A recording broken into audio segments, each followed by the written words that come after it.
आज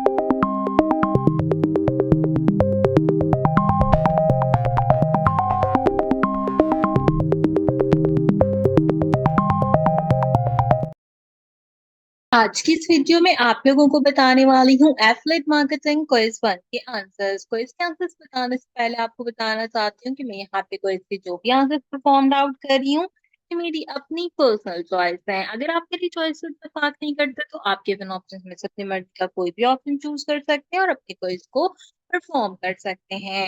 अपना क्विज़ को शुरू करते हैं और हमारा सबसे पहला क्वेश्चन है यहाँ पे, what is the meaning of keyword intent? User search purpose, web navigation, user experience या फिर इंफॉर्मेशन।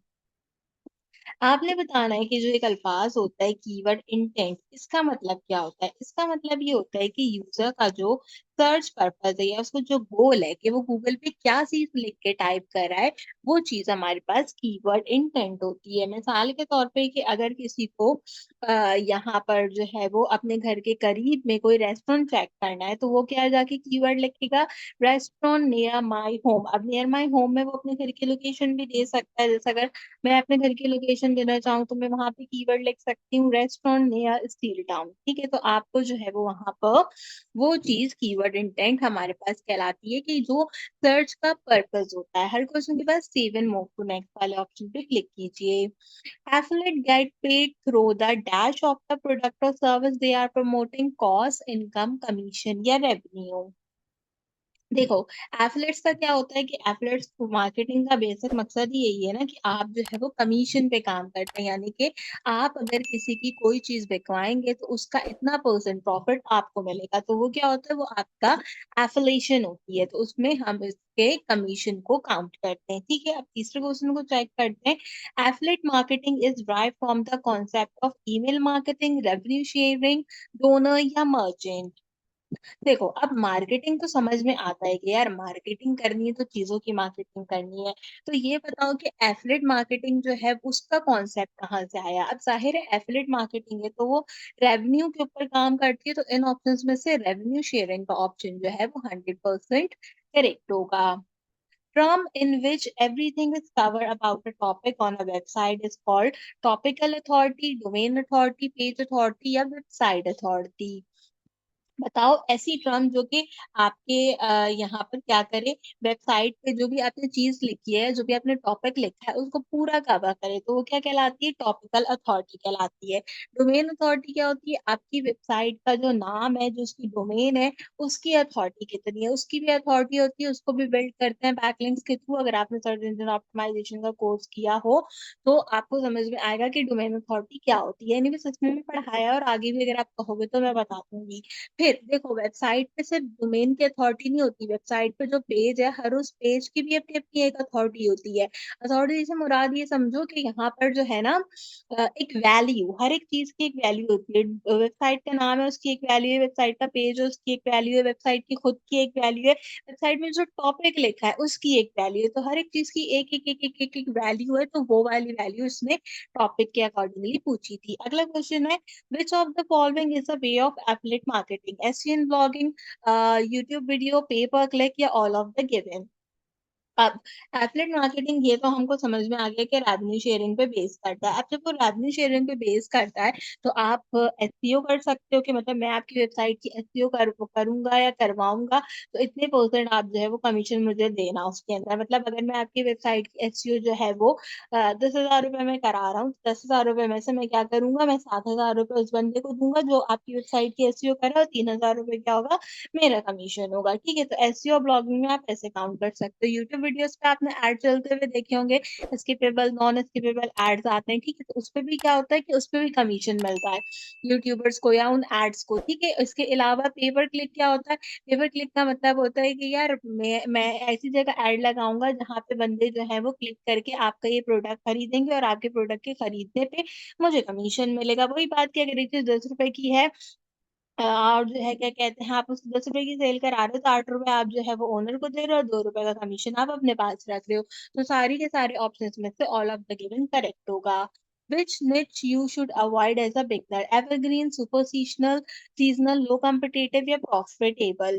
देखो, अब होता क्या है कि सबसे पहले समझो कि निच क्या होता है। निच का मतलब होता है कैटेगरी, ठीक है? कैटेगरी में जो है क्या कहते हैं, आपको कौन-सी जो है वो कैटेगरी अवॉइड करनी चाहिए। एवरग्रीन कैटेगरी को आपको हमेशा क्या करना चाहिए, अवॉइड करना चाहिए। आपको हमेशा सब निचेस पे काम करना चाहिए जिसमें आपके पास मैसिव अथॉरिटी हो, लार्जेस्ट बजट हो। कैसे, उसकी एग्ज़ाम्पल मैं तुम्हें एक छोटी-सी देती हूँ। कि देखो अब क्या कहते हैं, कुछ लोग क्या करते हैं, वो कपड़े खरीदते हैं और फिर उन कपड़ों को जो है वो आगे सेल करते हैं 100-200 रुपए अपना कमीशन रख के, ठीक है। अगर तो तुम ऐसा कर रहे हो कि तुम कपड़ों की एफिलिएट मार्केटिंग कर रहे हो, सही है।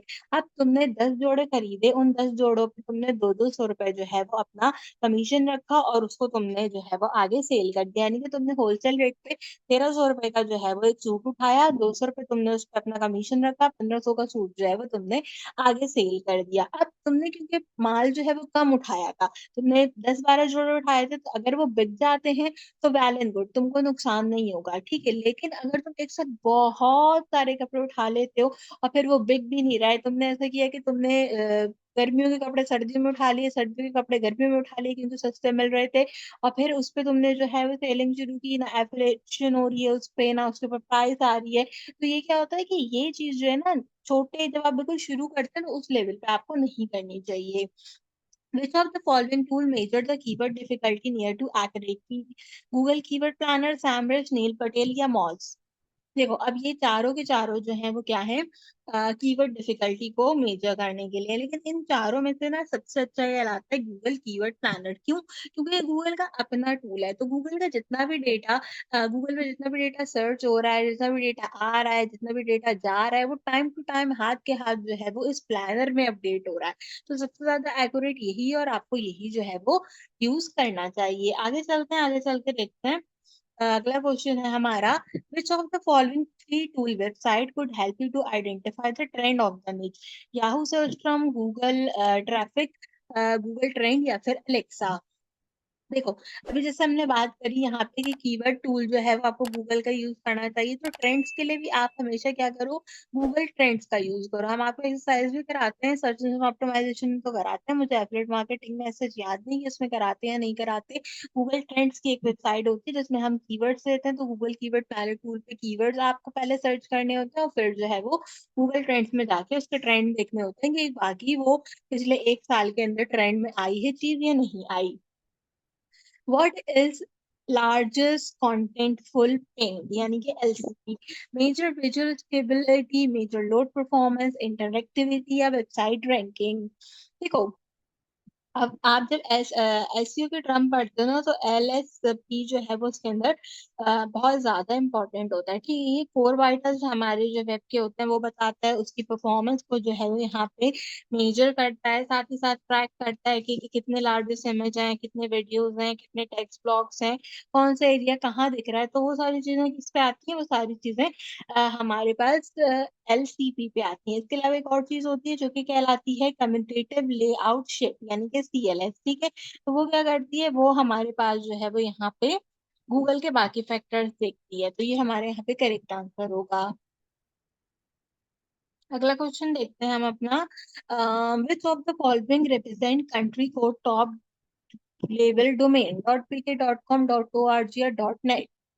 अच्छा देखो अब आपने डोमेन्स पढ़े हैं, तो आपको डोमेन्स में बताना है कि कंट्री का जो है वो टॉप लेवल डोमेन क्या होता है, ठीक है। अब कंट्री का टॉप लेवल डोमेन क्या है, तो .pk करेक्ट आंसर होगा। अगर पूछता आपसे which of the following represent code code top level domain, या कोड भी नहीं पूछता, ये पूछता which of the following represent top level domain, तो हम बोलते हैं कि .com करेक्ट है। लेकिन अभी क्योंकि कंट्री का पूछ रहा है, तो कंट्री है पाकिस्तान, तो पाकिस्तान के हिसाब से .pk इसका करेक्ट आंसर रहेगा, ठीक है। तो ये था हमारा काफी अच्छा सा एफिलिएट मार्केटिंग का क्वेश्चन। हमने 2 सवाल यहाँ पे गलत किए। मेरे ख्याल है कि जब मैंने परफॉर्मेंस वाला आंसर चूज किया था, उसकी जगह इसने विजुअल वाला जो पहला ऑप्शन था ना, आई थिंक वो इसने यहाँ पे करेक्ट रखा होगा। तो एक सवाल तो वो मुझे यहाँ पे लग रहा है, हालांकि मैंने सही चूज किया था अपने अकॉर्डिंगली, लेकिन मुझे ऐसा लगता है जब मैंने क्लिक कर दिया था ना, तो उसके बाद मुझे रियलाइज हुआ कि शायद पहला वाला ऑप्शन जो था वो ज्यादा बेहतर था। और जो हमने प्रीवियसली एक और चीज देखी थी जिसके अंदर हमने ऑल ऑफ द गिवन का ऑप्शन चूज किया था, तो मुझे लगता है कि वहां पे ऑल ऑफ द गिवन की जगह अगर मैं कोई और चीज चूज करती ना, मैं ऑप्शंस भूल गई हूँ, लेकिन मुझे लगता है कि क्या कहते हैं उसके अंदर अगर मैं दूसरा या पहला ऑप्शन उसके अंदर भी चूज करती हूँ तो शायद वो उसके अंदर भी करेक्ट होता। तो ये तो सवाल है जिन पे मुझको डाउट लगता है, लेकिन जो है क्या कहते हैं बाकी सवाल हमारे बिल्कुल परफेक्ट है। ठीक है, तो ये था हमारा एफिलिएट मार्केटिंग का काफी अच्छा सा क्विज। मैं उम्मीद करती हूँ कि आपको पसंद आया होगा। कोई और क्विज है आपका, आपकी इंशाल्लाह एफिलिएट मार्केटिंग की एक्सरसाइज आएगी कल, तो उसका सोल्यूशन भी मैं प्रोवाइड आउट करूंगी। सो आप मेक श्योर कीजिएगा कि लाजमी चेक कर लीजिए। आज की वीडियो के लिए बस इतना ही। आपसे मुलाकात करूंगी अगले वीडियो में किसी और अच्छे टॉपिक के साथ। तब तक के लिए मुझे दीजिए इजाजत।